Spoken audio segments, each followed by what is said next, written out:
Welcome to today's deep dive. We're going to explore a figure within the Science of Identity Foundation, um, a rather shadowy figure, I'd say, Alan Tibby, better known as Acharya Das. Oh, okay. And we're going to dig into some online forum discussions, specifically threads about SIF and its leader, Chris Butler. All right. What makes these sources so interesting is they offer a variety of viewpoints, Oh, interesting. from like ex-members to very devoted followers. So it gives us a really well-rounded perspective, getting it from all sides. Yeah, it's kind of like piecing together a puzzle Right. with pieces scattered all over the place. Exactly. And what's fascinating is that in these pieces, what we found was a story involving a hefty sum of money, Oh.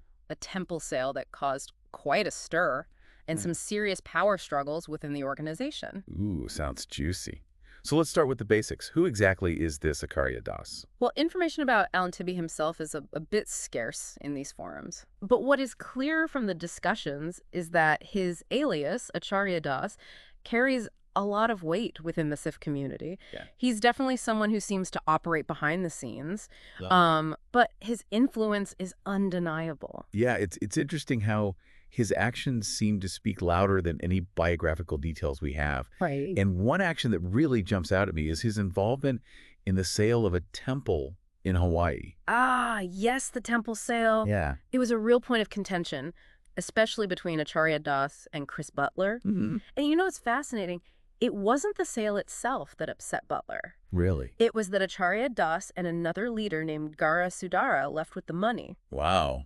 Talk about adding fuel to the fire. Yeah. One of the former disciples in the forum even claims this led to a long-standing feud Oh, wow. between Acharya Das and another SIF leader, Tamal Krishna. Yeah, it really highlights these complex power dynamics at play within SIF. You Yeah. have these strong personalities, Right. all vying for influence and control. Yeah. And money seems to be right at the heart of it. So we have Acharya Das involved in this controversial temple sale, really ruffled some feathers. Right. But then we have him setting up a school in the Philippines.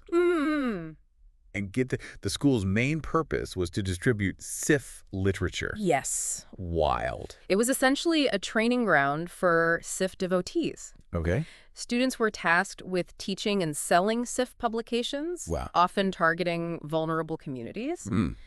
This is where things start to get, a little ethically murky. I was just thinking that. Like, you have to wonder about the potential for exploitation Yeah, in that situation. absolutely. But it does speak to Acharya Das's ambition and his dedication to spreading SIF's message. It takes a certain kind of drive Yeah. to establish an entire school dedicated to promoting a specific ideology. Right. It makes you wonder, what was his relationship with Chris Butler like? Yeah. Because a project of this scale suggests a significant level of trust and autonomy. That's the puzzle, isn't it? The sources don't explicitly detail their relationship. Right.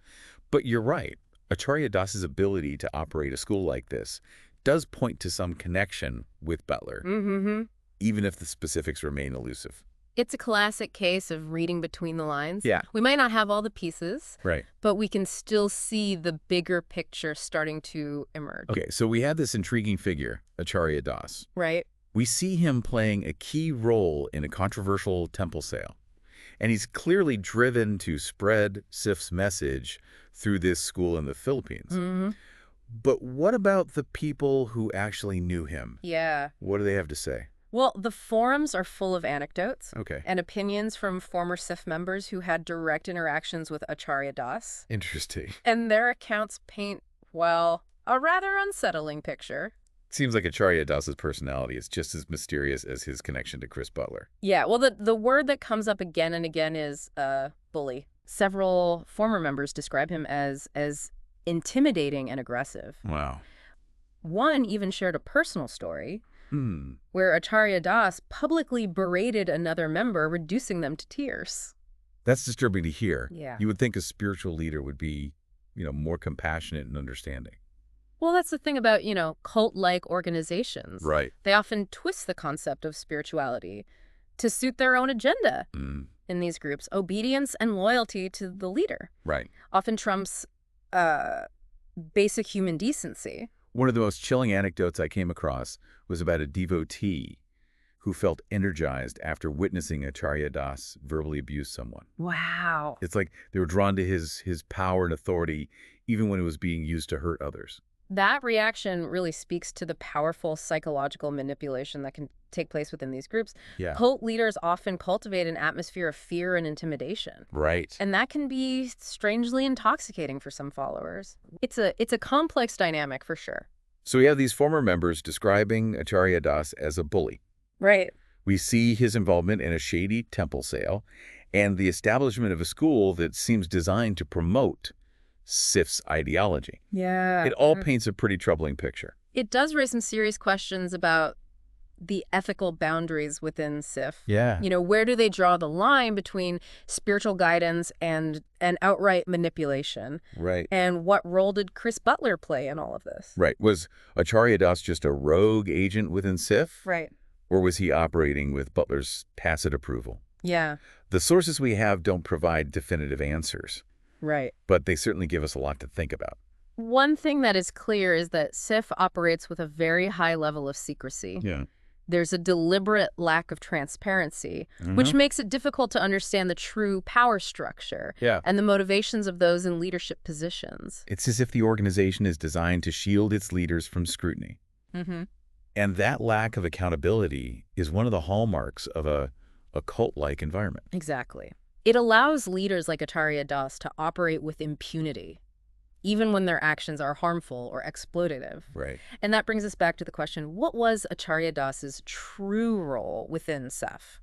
Was he a key player, calling the shots with Butler's blessing? Right. Or was he more of a middle manager, carrying out orders but still exerting his own brand of control over those beneath him?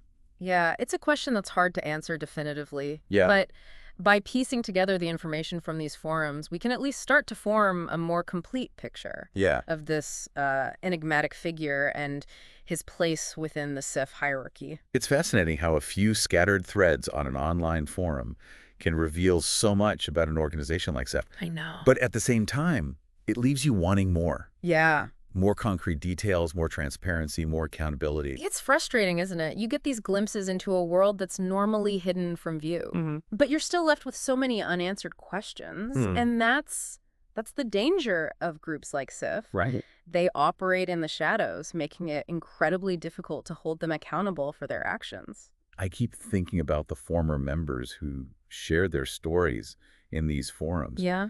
What was it like for them to be on the inside, living under the influence of someone like Acharya Das? Their experiences offer a really valuable perspective. You know, they can shed light on the psychological impact of SIF's teachings and practices and the challenges of leaving such a tightly controlled environment. It must take a lot of courage to speak out against a group like SIF, especially when you've invested so much time and energy into it. Absolutely. It can be incredibly difficult to break free from the mental and emotional grip of a cult-like organization. Yeah. But the fact that these former members are willing to share their stories is a testament to their resilience and their desire to warn others about the potential dangers of groups like SIF.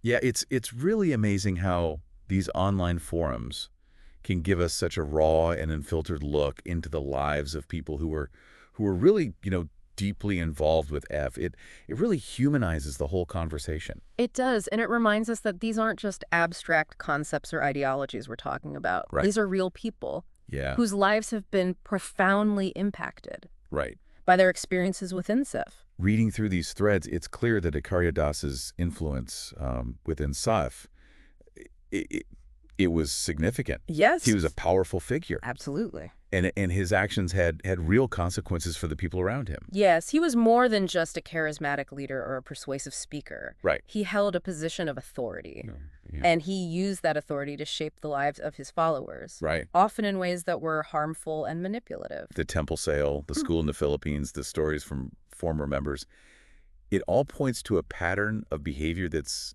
concerning, to say the least. And it raises some important questions about the nature of leadership and the potential for abuse within any organization, especially one that claims spiritual authority. It's easy to get caught up in the drama and intrigue of these stories. But at the end of the day, what I find most compelling is the human element. the people who were drawn to SIF, Right. the people who were hurt by it, the people who found the courage to leave and speak out.